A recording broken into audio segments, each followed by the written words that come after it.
What's going on, everybody? Happy Wednesday. Talking some baseball. Mangone, DC, and I breaking it all down. Got some day baseball going on right now. Coors Field was on that slate, not on the main slate like it has been recently. Lock is a little earlier today, 6:35 Eastern. So make sure to take a note of that. Probably only 6 games. We'll probably get out of here a little earlier than an hour. All the content will be up. But DC, throw it to you first. How's day baseball going for you? How's your Wednesday going? Yeah, pretty good. Winding up the still plenty of good games to go here on the afternoon slate. Zach Wheeler, Griffin Canning, still on the mound. Had some Sonny Gray, who was good, and we'll see if this Coors Field game kind of explodes into life, like they often do, right? Oftentimes, if you're fading Coors, you think you're getting away with it for 5 or 6 innings, then you get to the 7th, 8th, and 9th, and we saw that last night. Things often turn a little bit differently, so we'll see how it all ends up. But yeah, pretty good start. Got the pitching right. And a fun 6-gamer tonight. Nothing better than watching baseball, researching baseball all day. It's what I like to do. Beautiful day here in Denver, 85 degrees. Would have gone to the game today, but hey, we had the show, so I couldn't make it. But yeah, fun stuff, and looking forward to breaking down the slate with you guys. Yeah, it's a great time of year. NBA playoffs, baseball going on, MMA on the weekends, nice weather. I mean, a lot of money that you can be having a lot of different money on a lot of different sports. And going, speaking of different sports, are you still in the League of Legends streets? Is what I'm wondering. Yeah, it's better than those damn MMA streets where you guys got like scratches before the game start. I mean, I didn't fall victim of it, but another reason why MMA is the stone worst DFS sport. But yeah, I saw your tweet. I did not like it. It was just terrible. But yeah, I'm excited to be here talking some baseball with old DC. He's got the pitching takes, all the good baseball takes where, hey, listen, I like baseball, but it's not time for me to dive super deep into baseball where I'm, digging into the data. I still got NBA playoffs I'm digging into. We got golf. We got it all over here at Run Pure Sports. So go check it out now. And it's only a 6-game slate. And because it's only a 6-game slate, this show could go faster. So you should hit the like button now. Get it out of the way. That way you can get those plays of the day from us. But yeah, we'll break down this slate. I actually like this slate because it doesn't have Coors. I definitely am a fan of fading the Coors type of slate. So I'm excited to break it down and kind of get everyone's thoughts on how we're going to tackle it. But by the way, was there a more obvious collapse of all time yesterday than the Timberwolves? Man, I saw that one coming from a mile away as a kind of a lifelong Timberwolves fan. You could just feel it coming. I think I tweeted at the start of between the third and fourth quarters. I'm like, I'm not going to bet it because I just want to cheer for the Wolves. And I don't know. I'm not the guy. Some people like to emotionally hedge and bet against their teams. It's not my style. I like to have the clean sweat where I'm rooting for one thing. Like all my action is on one thing. But I couldn't bet the Wolves, so I was just rooting for them as a fan. But I had to tweet it out for the people because there was no question in my mind the Lakers were going to come back and win that game down 7 to start the fourth quarter. Timberwolves couldn't get a basket in the last 5 minutes. It was just I don't know. Sometimes you just know when it's your own team, and that one felt inevitable. So hopefully the Wolves can win the other play-in game and still get in. But your man, Mangone, Anthony Edwards, man, what a disappointing performance. I can't. It was not a good game. Like 9 total points. Come on, man. Wasn't a good game for Ant. Apparently, he was cramping. Who knows if he was partying in LA? I don't know what happened to him, but you got to be a man and figure it out. So hopefully, the next game he can be a man and figure it out. But the NBA script writers, I mean, what a great script, right? I mean, we had the Lakers up 3, and then the refs they let the Timberwolves get back in the game, and then the Lakers went in OT. I mean, it was a great script for the people that have the conspiracy that the Lakers get everything, right? It's like, well, did they get that call with AD? I mean, you could argue that wasn't a foul. I mean, by the book, it's a foul, but like, I don't know, when you're playing at the local Y, you're not calling that as a foul. It kind of reminded me of the holding on Juju in the Super Bowl, kind of just like bailing him out there. Where by the books, and all the Timberwolves fans complaining about the free throw discrepancy. I don't know. I thought the game was called fairly. Like I didn't really watch the game and think that the Lakers were getting too many calls or anything like that. So just frustrating, but that's the life of a Wolves fan. It is what it is. I wasn't even going to bring it up to you, DC. I was just going to avoid the whole Timberwolves, but it's baseball season. You don't care that much. I'm over it. When you know it's going to happen anyway, it's easier to get over it quickly. Yeah, I saw your tweet last night, DC, and I was like, yeah, he's probably not wrong. I hope he's wrong, but he's probably not. I was rooting for the I was rooting for like the Ant Edwards and the Timberwolves just roll for like a long time, and then like they bring Gobert in, and he then they lose games, and then they actually pull him out of a game, and they come back, and they just start to realize in the postseason, like, damn, our backs are against the wall. We just can't be playing Gobert, and then he's just like riding the pine, and they're winning games. That's the most ideal scenario for me, I'm hoping. Yeah, I will say Lakers Grizzlies is going to be a very fun first round series to kick it off for sure. Oh yeah, a lot of fun basketball. We'll talk baseball. We got 6 games today. Start at pitcher. Well, before we get into that, all I ask is like button, subscribe button. You guys know the drill. We appreciate it if you do hit that like button for us. DC, start with pitcher though. 6-game slate. I'm not even going to really break it up in tiers. Gausman Strider is the clear chalk pairing today. Talk about them. Can you make a case for any pivots around, or are you just plugging those 2 in, moving on? Dean Kramer, someone mentioned Taj Bradley. Can we go dumpster diving? What do you got on this slate at pitching? Yeah, so Strider, I think, is kind of the clear number 1 guy for sure on DraftKings. I've got 5 lineups tonight. He's in all 5 right now. I don't see that changing. I mean, just a beast. We've been on Strider from the very beginning of last year, even when he was in the damn bullpen. We were playing him when we knew he was going to be in long relief. He's just that studly. He did give up that 3-run home run, I think, to Matt Carpenter his last game, but he looked like Spencer Strider. I mean, we got to know what to expect from this guy. It's strikeouts every game. Even if he has a rough inning or gives up a couple of home runs, the Ks are going to be there. This Reds team is not impressive to me. I mean, I feel very, very confident Strider is going to deliver a good performance, if not a great performance. One of the two, I think, is going to be what Strider gives up. Just depends on if he gives up a couple of long balls or not, or, a 2 or 3 run home or something like that. So not a ton to add on Strider. I do think he's very clearly the top guy for me. I mean, I think he's a ways ahead of Kevin Gausman, who I assume will be popular.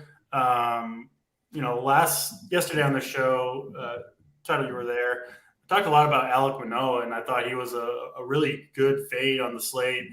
I thought Pablo Lopez was kind of a clear play over him straight up. So hopefully that got some people off of the Manoah train. He was really disappointing. I talked about some of the reasons why. The velocity was down for him coming into the start. He just didn't look right to me.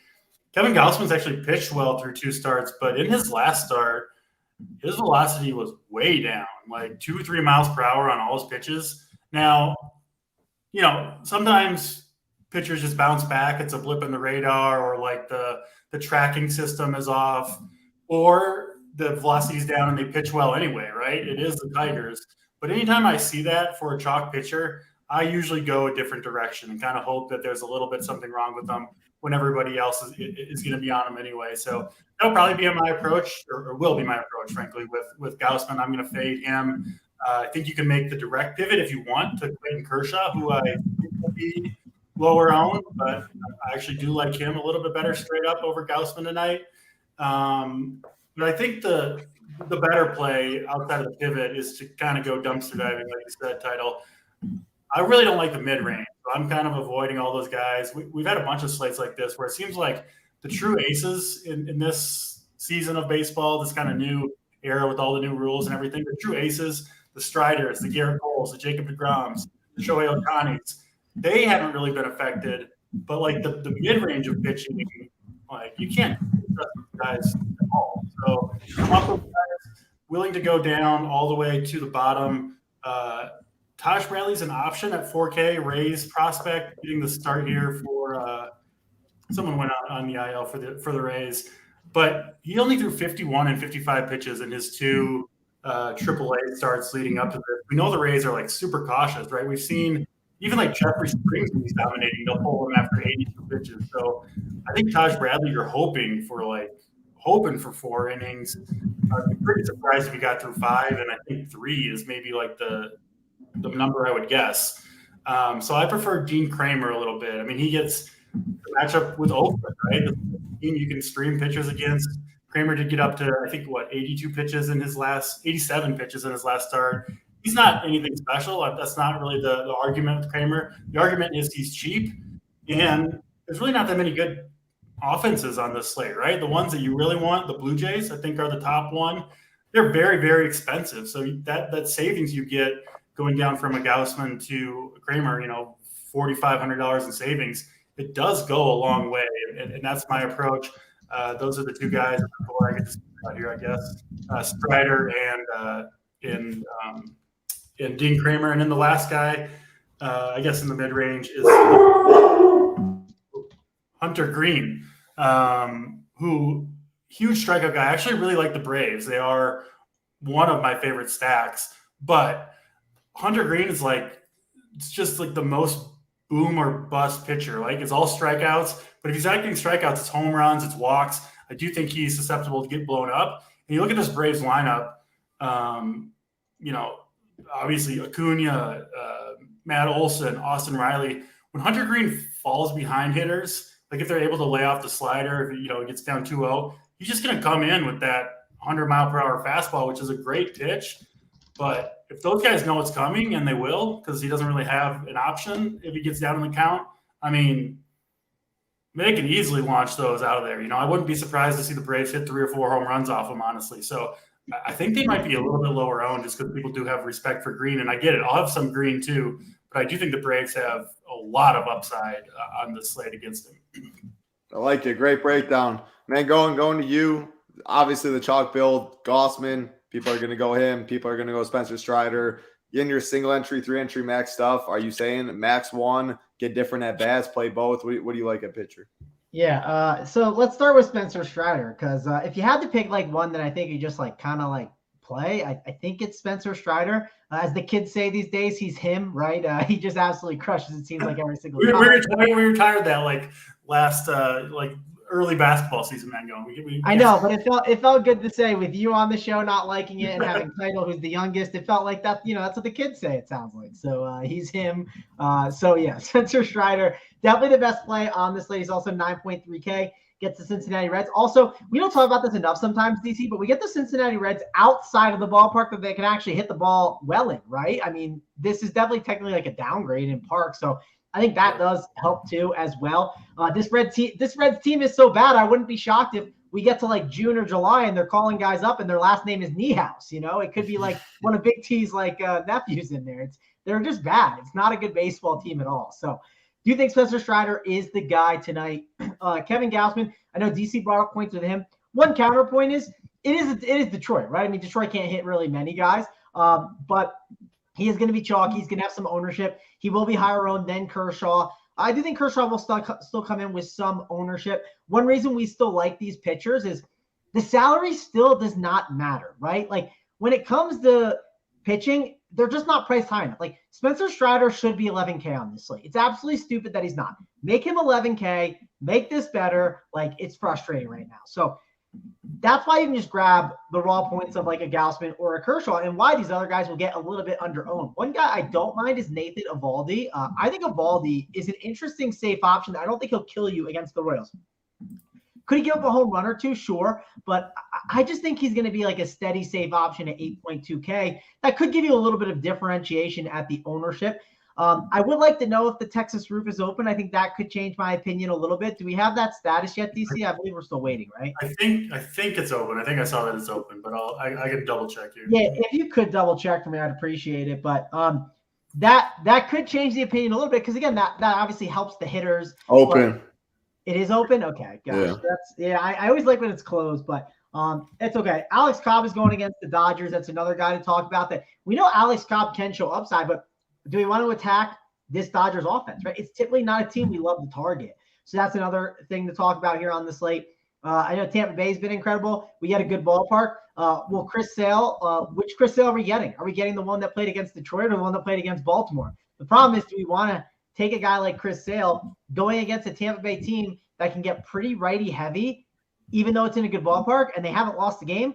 Probably not, right? I just don't see myself going there. The Hunter Green call is interesting because it's against the Braves, and the Braves are not typically a team to attack, but Hunter Green has some pretty killer stuff. So good reason to consider him. And the real cheap one that I want to talk about a little bit is, I think Dean Kramer isn't the craziest idea just because he's going against Oakland. On the flip side, it is a decent ballpark upgrade for the Oakland A's, but Baltimore's not a great ballpark anyways, right? I know Oakland's a bad park. It's a slight upgrade, I would say, overall. But if you needed the value at 5.5K, sure, it can make some sense. My problem is I just don't think you need that value. It just seems unnecessary to go there on the 6-game slate. But if I had to dumpster dive, it'd be Green first at 6-9, and then it would be Kramer if I had to pick. But it feels like a day when I am a me today. I'm going to be all in, I think, on Spencer Strider. I think I'll just have him, and then I'll mix and match between Gausman, Kershaw, Eovaldi, and Green. I feel like those will be the guys that I kind of mix and match around. Give me your 2 favorites after Strider. Then I'll go to DC with his top 3 to round out pitching.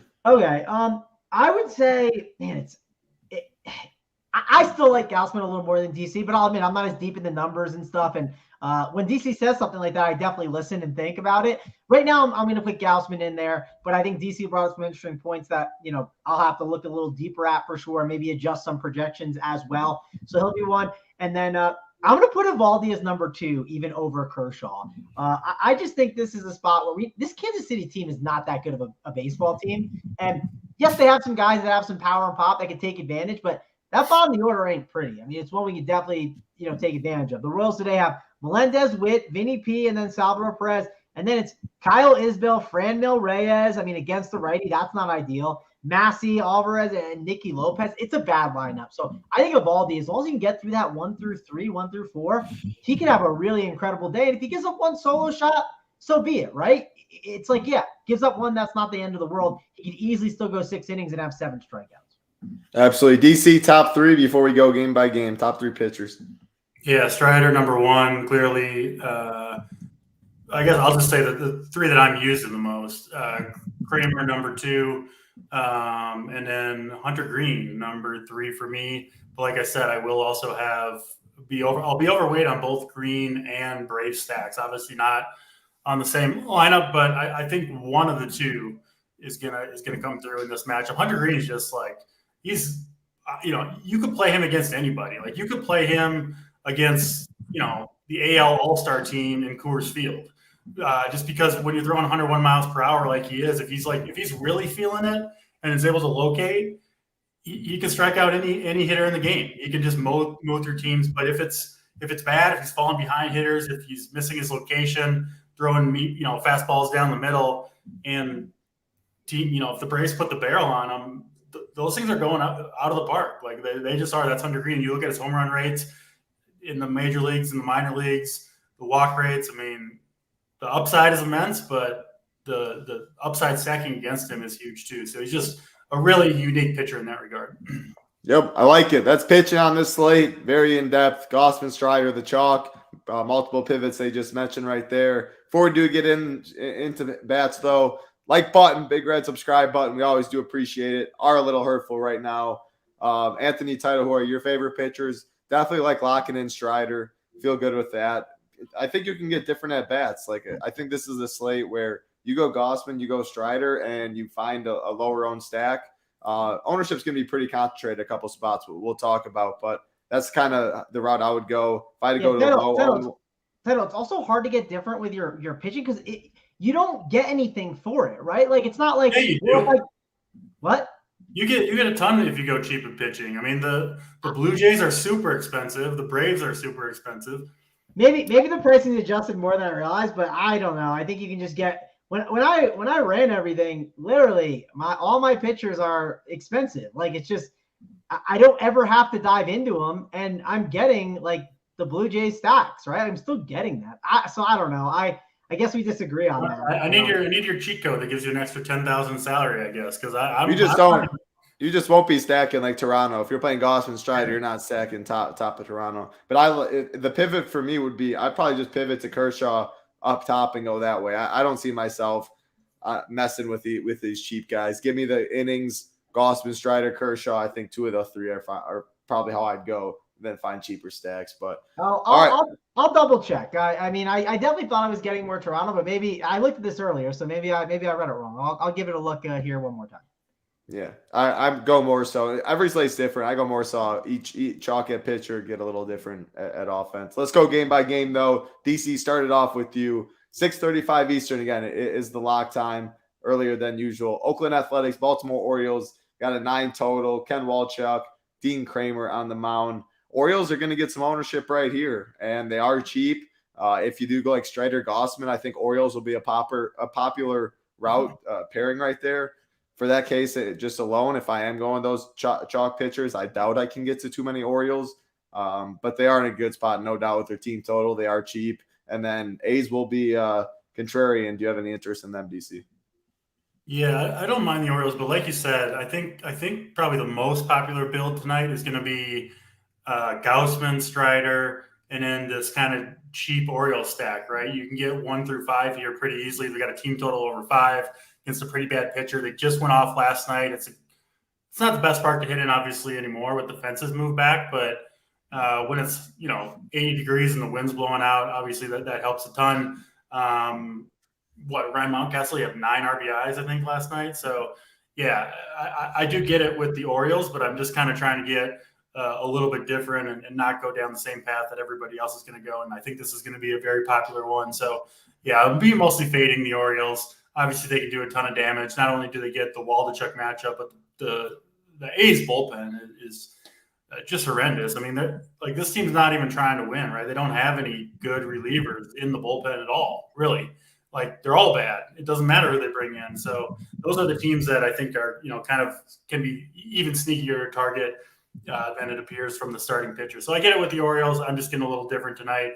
I do like Jorge Mateo down there in the 7 hole is kind of a one-off that maybe other people won't get to. So yeah, I like the Orioles, but they're not in my top 3 stacks tonight. The A's, I think you could make a case for the A's. I mean, Dean Kramer's not good, right? That's not the case for playing him. It is that he's like some ace pitcher. It's that he's cheap and he gets to face the A's. But I do think Ryan Noda at 2,500 hitting second. I've been impressed with what I've seen from him so far. He's an interesting one-off. I do think Kramer will probably end up getting some ownership just due to his price. So you go there, Jace Peterson, a big T special. You go to him in the 5 hole. But overall, I'll be underweight on this game in general, outside of obviously a decent amount of Dean Kramer. Yeah, I like it. This is if you do play the Orioles, or if I did play the Orioles, I should say, if I did play the Orioles, I would not be having. I'd only have one Strider and Gossman, then probably pay down and flip the build and maybe play some of these expensive Orioles. Because again, if you play Strider and Gossman together, you play Austin Hayes and stuff, like you're playing the same as a lot of people. That's where the chalk pitcher build will go. So yeah, I'll be underweight on the Orioles as well. Mango, what are you doing in this game? Yeah, Orioles are definitely going to be a team that you have to have interest in today, right? Like they're definitely a good option. You can't ignore them. You have to figure out, how am I handling them? Because they're going up against I don't even know how to say this dude's name, but I'm sure he's awful. He plays for the A's. This is obviously not the Ken Waldichuk. That's what I Ken said. Waldichuk, whatever his name is. He chucks nothing on the mound. He's terrible. So but this Orioles team has been great, right? And it's also hot out as well there. And yes, that ballpark is not an incredible park for hitters. It's not, but it's definitely worth targeting because, again, he's not a good pitcher and it's hot out at this ballpark. So I think it's definitely a good spot to go to. And it's a good slate for some pitching as well. I see people are saying James McCann, the lefty masher, is in play. I'll just say this. It might be in the 4 hole today, but like that's a great way sometimes to like just get different in your Orioles stack. Like people will be baited into the James McCann thing. And DC, I don't know.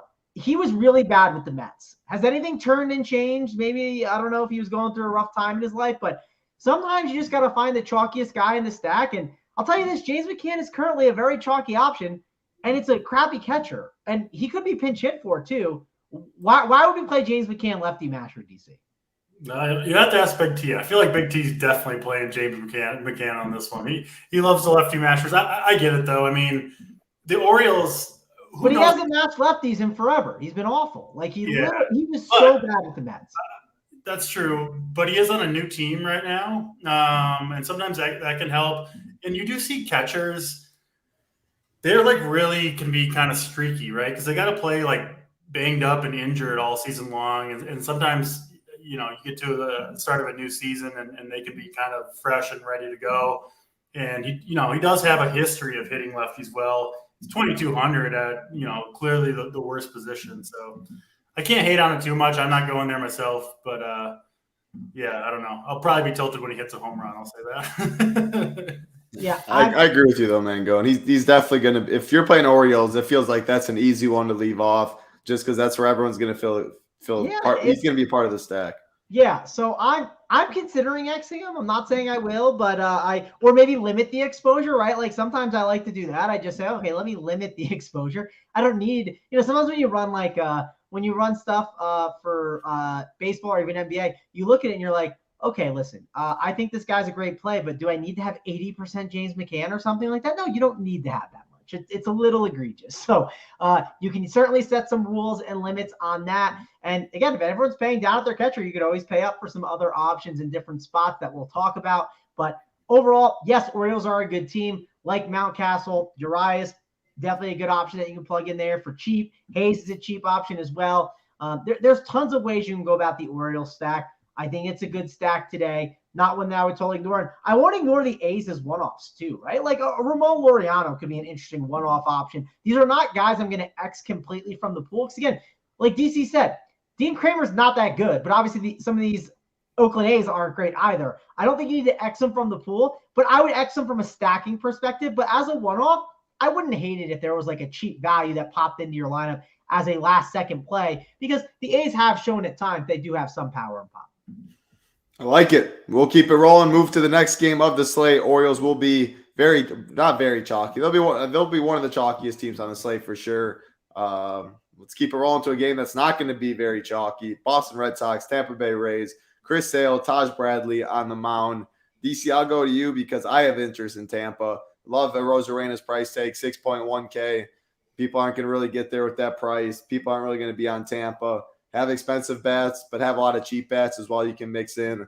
Sale just hasn't been there yet. I mean, why not take a shot against a guy that can blow up at low ownership is how I see a way to get different. So that's what I mean. Rather eat chalk. I think I can at pitcher. I think this is a stack I can live by. What do you think? Yeah, this is in my top 3 stack for sure. The Rays, they don't have a huge team total. Some respect, obviously, for Chris Sale, which I do understand. But like you said, he hasn't looked super sharp through 2 starts, and I mean the Rays are 11-0. They're just crushing everybody. Yes, they've had an easy schedule, but I don't really want to go. I do want to roster the team that's playing with supreme confidence at the moment, which is obviously the Rays right now. They're crushing everybody. They've got the 9 right-handers in the lineup. And Sale, actually, maybe should have mentioned him at pitcher. I don't think he's the craziest play, just because we know what kind of talent is there. And I do think there will be games where it just kind of comes out and Sale kind of out of nowhere has kind of a vintage, double-digit strikeout. I don't expect that to happen here, but it wouldn't shock me, and nobody's going to play, I don't think. He's the ultimate boomer bust every time, which is why you can always play him, but stacking against, you can. Yeah. I mean, there really doesn't feel like an in-between. Right. But what I expect to happen here is I think he's going to be wild and just kind of fall behind a lot of hitters. And I think the Rays are going to have guys all over the base paths and eventually, get the big 3-run home run is what I expect from the Rays. So I really do like him or like Tampa. The Boston also has a pretty bad bullpen. So yeah, I think that kind of the first 6 in the lineup are the ones that I want, specifically 1 through 4. Like Taylor Walls, Vito Brujan at the bottom, I would expect to be pinch hit for. Brandon Lau, he's homered in 4 straight games, and he can't get the start, obviously, because of lefty. But, he's going to come into this game as soon as there's a right-hander in there if he's hit a home run in 4 straight games, right? You're not going to keep him on the bench all game. So Brujan's going to be pinch hit for, so I wouldn't fall for that 2K price tag down there. But, yeah, I'm in on the Rays. I think they'll be low-owned. They're winning every game. I mean, why not, right? Why not continue to ride with this team against a really volatile pitcher and Chris Sale? So I'm in on that. And listen, I think you can make a case for the Red Sox too. Like Taj Bradley, this is his MLB debut. We see these, most of them don't go that well. It's just a big step going from AAA to the big leagues. He's a good prospect, but it's a different ball game, obviously, when you step up to the MLB level. And I think people are going to play Taj Bradley, right? The 4K price tag's enticing. He's a favorite. And yeah, you'll get some leverage with that Red Sox stack, which I don't think will be owned as well. So I think they're a little bit interesting too. Yeah, whoever played the early slate, Nolan Gorman, Coors. Hopefully you were on Coors today. It's starting to pop. Man, go to you in this one. You on the Tampa train with us, then I need Boston for you. No, I'm not as excited about Tampa. I will say someone in the chat did say, hey, Chris Sale's getting rocked today. And if you're the guy saying Chris Sale's getting rocked, you better stack against him, right? I don't like the guy that goes and makes those claims. So you better have a Tampa Bay stack. Chris Sale has shown times he can get blown up, but he obviously can do really well. And I don't think Tampa Bay is going to be that highly owned today. So I think it's worth, if you want to take a shot on it, sure, go for it. But for me, I'm not going to. DC, I guess I'll ask you this question because I think it's always good to ask, and you have the answer on it. Who are the pinch hit risks, right? Like, who are the guys that you'd be concerned about? I don't know if you said it before there and I didn't hear you, but I think it's good to know because I know I'm not playing Tampa, so I don't have much to provide, but I think it's helpful information for the people. Yeah, the bottom three, Walls, Betancourt, and Brujan in particular, and then Harold Ramirez as well. I think Yandy, Wander Franco, Paredes, Rosarena, and Margot are all probably safe. Maybe not Paredes, but most of the top six I think should be in there most, if not all game. All right, cool. Like it. And Jake was the one I was referencing in the chat. He said he is stacking the Rays. So hopefully you can use the info that DC gave you, though. Again, I'm just not on that game, and you can't play every game. So there's other spots that I'm looking at here on this slate that I'll have some interest in. I like it. I'll go right back to Mangone. Probably have a little more interest in this one, I assume. Detroit Tigers, not that side, but the Toronto Blue Jays. Eduardo Rodriguez, Kevin Gossman on the mound.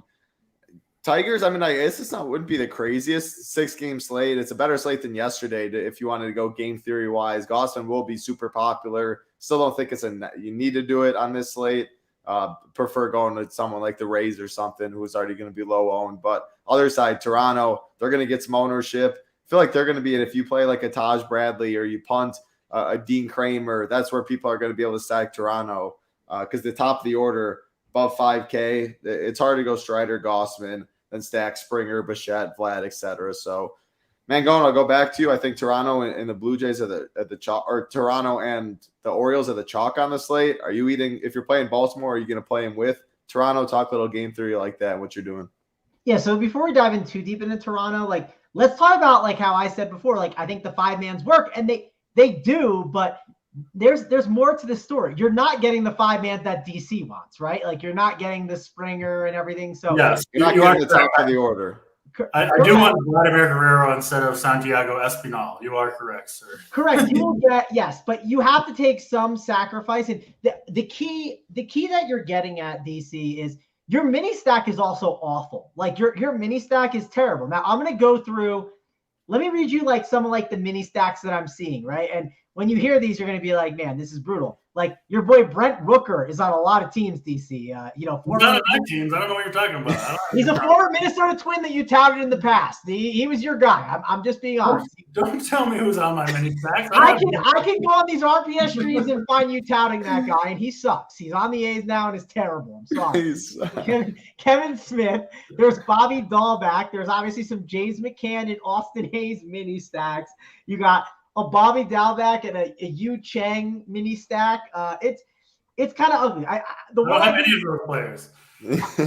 I'm just telling you when you run the teams and it gives you the Toronto 5-mans, I'm just telling you what it puts together. And the whole you also have the option of clicking on players in the DraftKings app.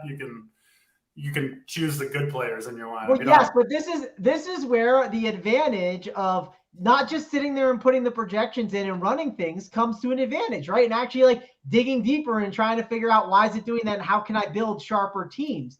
But Robbie Grossman and Josh Smith is the one that I saw that I was like, okay, I could get behind that one as a mini stack with the 5-man. Yu Chang. What team is Yu? I guess Yu Chang. He's in the 8-hole for the Boston Red Sox. So. Definitely gonna hit a home run now, but I don't have any Yu Chang in my life. Yeah, I assume you don't either. But point I'm getting at is if you have these 5-man stacks with the Blue Jays with Strider and Gausman, that's what you need is your mini stack. So your mini stack is going to very much suffer. Now, yes, Landis says in the chat. That's my whole point of why I don't want to play Gal with 2 studs up top, though, so I don't have to play the Yu Chang. I'm agreeing with you. That's why I'm coming full circle to that point. That right.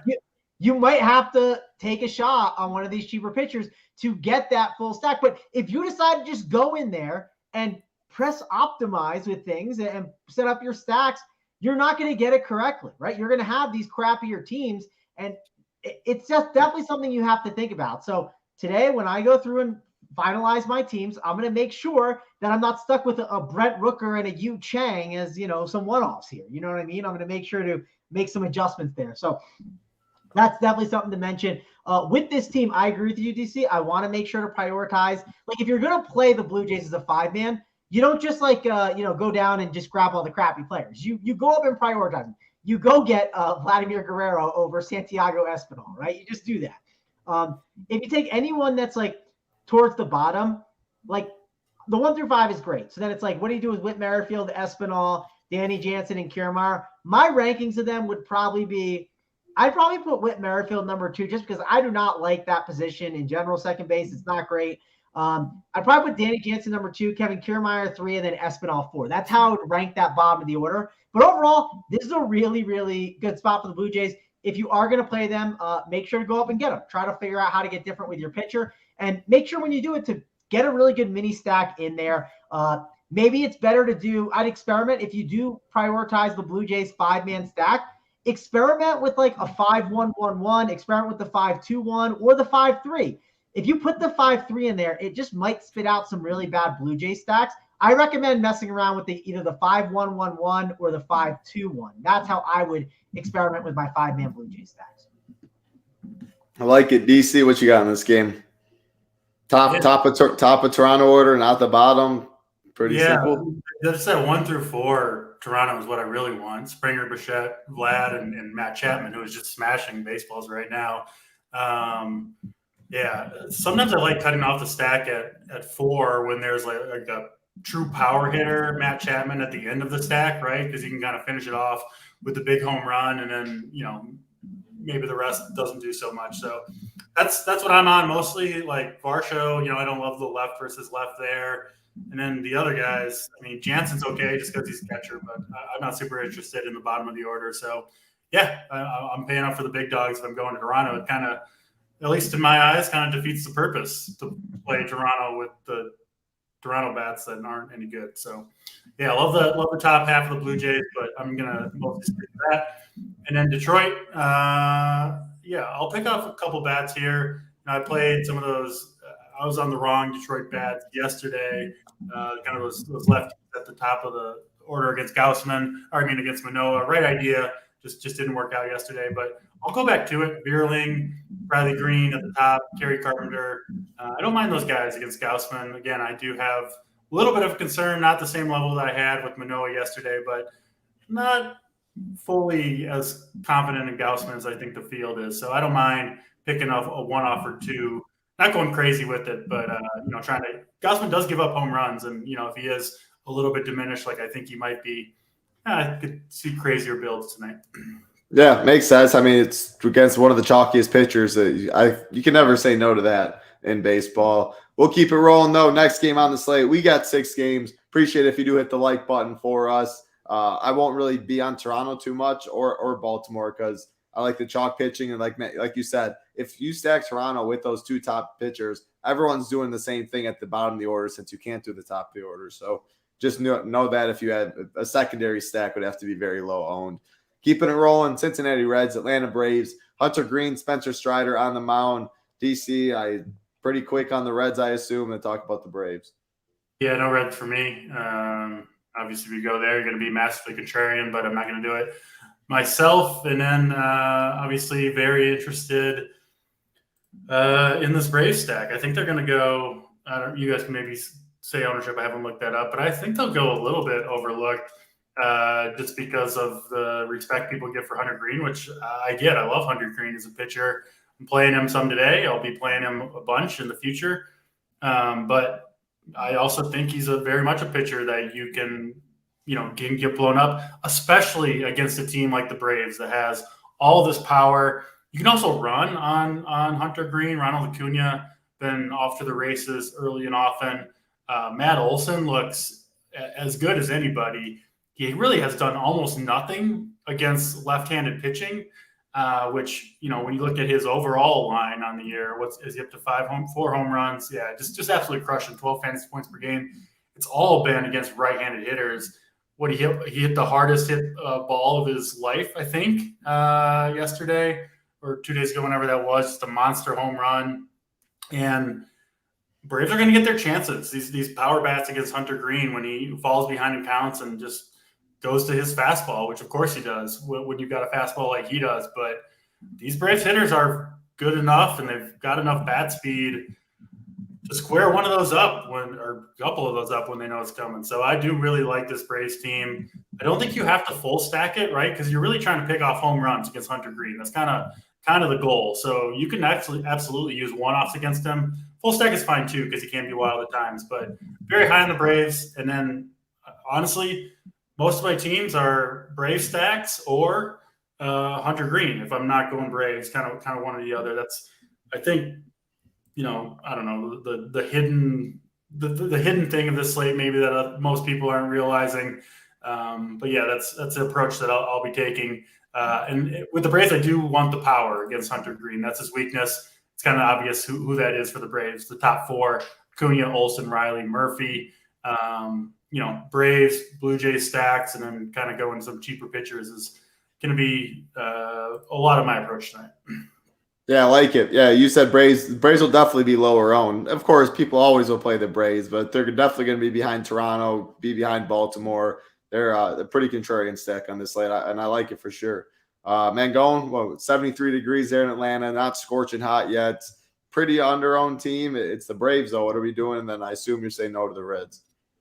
Yeah, I don't think they're going to be like super highly owned, because I think like the list is like, I think it's Baltimore 1, I think it's Toronto 2, and then maybe it's Texas 3. I do think Atlanta kind of falls a little bit to the side. I like Atlanta a little bit here. Not my favorite stack on the board, but they're definitely one I'm going to have some interest in here. I could see myself getting a little bit more mini stacks based on the price and some other stacks. Like I said, there's one that we'll get to that I like a lot coming up. But overall, Atlanta's definitely a stack that's going to be in play for me. I'll be getting exposure to it because, again, going against Hunter Green, we know the upside is there. We know the downside is there if Hunter Green is on, but he could get wild at times. We get into that Reds bullpen, and that Reds bullpen is what we can take advantage of. It's kind of it's what DC said earlier. It's one of those spots where you can make an argument for either side. I totally understand it. And if you really want, you can get exposure to both. Just make sure, obviously, they're on separate teams. That's a little bit of a hedge, but it's one of those routes where you could see it going either way, and it's worth trying to get exposure to. And like I said, I worry about my full lineup ownership, right? Maybe I'll play Hunter Green with some of the more chalkier stacks in order to get it a little bit different in other ways. I like it. 2 games left on this slate. Appreciate all of you hanging out with us. Again, like button, subscribe button. What do we got? I'll set a number for the plays of the day. 127, 365 watching. Let's get 200. We got to get 200. I think we'll get it for you guys. Get you the plays of the day, so we appreciate it. DC, I'm going to go back to Mangone in this next game because there's 2 games left. Mangone said, I like a team late. I think it's going to be in this game. Tell me if I'm wrong. Kansas City Royals, Texas Rangers, 9 total. Brad Keller, Nathan Eovaldi on the mound. Mangone, is Texas your team? Yeah, Texas is a team I definitely like. Like I said, I think they're going to be like that tier 2 team while everyone's going Baltimore and the Blue Jays. Yes, people will play Texas. They will not be completely ignored, but I think we take advantage of Brad Keller here. They have a lot of power and pop in their lineup, and if you look at this lineup, a lot of people are going to see it and say, wow, there's no Corey Seager. Like, this lineup doesn't look as great, but there's a lot of good value amongst this lineup to help you get those expensive pitchers if you would like, and get yourself a really nice and reasonable mini stack with it. It's not going to be like that Blue Jays 5-man that I discussed with those top 2 arms, and then guys that DC has never heard of, like Yu Chang and Mr. Rooker. So I do think overall this is a stack that I'm going to have some interest in. Obviously, like Semien and Adalis Garcia, both good options. Josh Smith, really good one there that I'll like. Josh Jung, he's a good young hitter. Robbie Grossman, we know the power that he can have. I don't mind him. We know Big T loves to play himself some Brad Miller, he's on the all big platoon team. Do feel like he's a pretty good option here for a value at first base that you can load up in there. The only guy I'm probably not dying to get to is Sandy Leone. If I get some Sandy Leone because it just works out, sure. But again, not someone I'm prioritizing on this team. And I'm fine with Tavares too. He's perfectly fine as well. But overall, I like the Texas stack a lot. I definitely don't like the Royals stack as much. But if I do have any Royals, it'll probably be on a mini stack, right? It'll be maybe like a Bobby Witt and a Salvador Perez if I have the salary. Again, I talked about how I like Eovaldi a little bit, but I know the Royals are a team that because they're in this stadium and the weather's good, they're going to be a team that you could have some interest in. But for me, if I play any Royals, it's only on a mini stack because of that. DC, I don't think you're getting to big platoon Brad Miller, but tell me if I'm wrong and if you like Texas. Not really on Texas here. You get Corey Seager, their best hitter, out of the lineup, and for me, the stack appeal goes down significantly. I do like some of these bats on the Royals, though. I'm not going to go with the full stack here against Eovaldi, but he does have a little bit of a home run issue. He does get hit pretty hard in general by left-handed bats.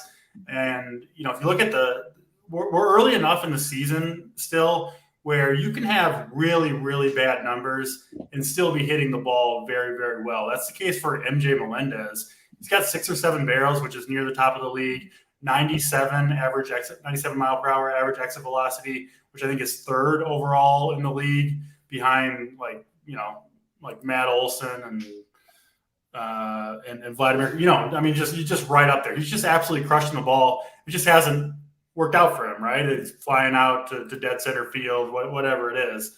But him leading off, he's my favorite catcher on this slate overall. I don't even mind playing him for outfield. I think he's that good of a play.